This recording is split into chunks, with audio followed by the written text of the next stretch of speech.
A Princess of Mars by Edgar Rice Burroughs. Chapter 1. On the Arizona Hills. I am a very old man. How old? I do not know. Possibly I am 100. Possibly more. But I cannot tell, because I have never aged as other men. Nor do I remember any childhood. So far as I can recollect, I have always been a man of about 30. I appear today as I did 40 years and more ago, and yet I feel that I cannot go on living forever, that someday I shall die the real death, from which there is no resurrection. I do not know why I should fear death, I who have died twice and am still alive. But yet I have the same horror of it as you who have never died. And it is because of this terror of death, I believe, that I am so convinced of my mortality. And because of this conviction, I have determined to write down the story of the interesting periods of my life and of my death. I cannot explain the phenomena.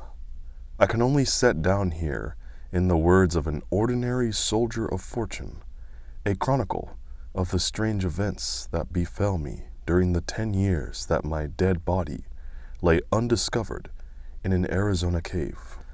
I have never told this story, nor shall mortal man see this manuscript until after I have passed over for eternity.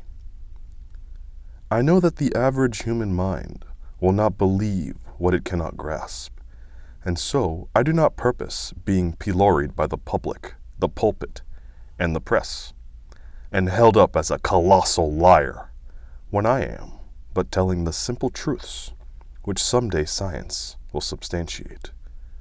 Possibly the suggestions which I gained upon Mars, and the knowledge which I can set down in this chronicle, will aid in an earlier understanding of the mysteries of our sister planet.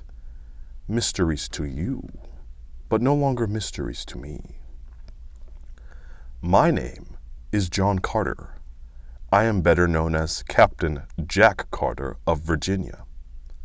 At the close of the Civil War, I found myself possessed of several $100,000, Confederate, and a captain's commission in the cavalry arm of an army which no longer existed, the servant of a state which had vanished with the hopes of the South, masterless, penniless, and with my only means of livelihood, fighting, gone, I determined to work my way to the Southwest and attempt to retrieve my fallen fortunes in a search for gold. I spent nearly a year prospecting in company with another Confederate officer, Captain James K. Powell of Richmond.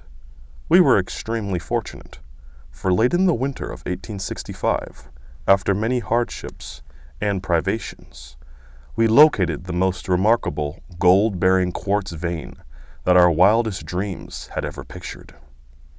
Powell, who was a mining engineer by education, stated that we had uncovered over $1 million worth of ore in a trifle over 3 months. As our equipment was crude in the extreme, we decided that one of us must return to civilization, purchase the necessary machinery, and return with a sufficient force of men properly to work the mine. As Powell was familiar with the country, as well as with the mechanical requirements of mining, we determined that it would be best for him to make the trip. It was agreed that I was to hold down our claim against the remote possibility of it being jumped by some wandering prospector. On March 3rd, 1866, Powell and I packed his provisions on 2 of our burros, and bidding me goodbye, he mounted his horse and started down the mountainside toward the valley, across which led the first stage of his journey. The morning of Powell's departure was, like nearly all Arizona mornings, clear and beautiful. I could see him and his little pack animals picking their way down the mountainside toward the valley, and all during the morning I would catch occasional glimpses of them as they topped a hogback or came out upon a level plateau. My last sight of Powell was about 3 in the afternoon, as he entered the shadows of the range on the opposite side of the valley. Some half-hour later, I happened to glance casually across the valley and was much surprised to note 3 little dots in about the same place I had seen my friend and his 2 pack animals. I am not given to needless worrying, but the more I tried to convince myself that all was well with Powell, and that the dots I had seen on his trail were antelope or wild horses, the less I was able to assure myself. Since we had entered the territory, we had not seen a hostile Indian. Powell, I knew, was well armed and further an experienced Indian fighter. But I too had lived and fought for years among the Sioux in the north, and I knew that his chances were small against a party of cunning, trailing Apaches. Finally, I could endure the suspense no longer, and arming myself with my 2 Colt revolvers and a carabine, I strapped 2 belts of cartridges about me and, catching my saddle horse, started down the trail taken by Powell in the morning. As soon as I reached comparatively level ground, I urged my mount into a canter, and continued this where the going permitted, until close upon dusk I discovered the point where other tracks joined those of Powell. They were the tracks of unshod ponies, 3 of them, and the ponies had been galloping. I followed rapidly until darkness shutting down. I was forced to await the rising of the moon, and given an opportunity to speculate on the question of the wisdom of my chase. Possibly, I had conjured up impossible dangers, like some nervous old housewife, and when I should catch up with Powell, would get a good laugh for my pains.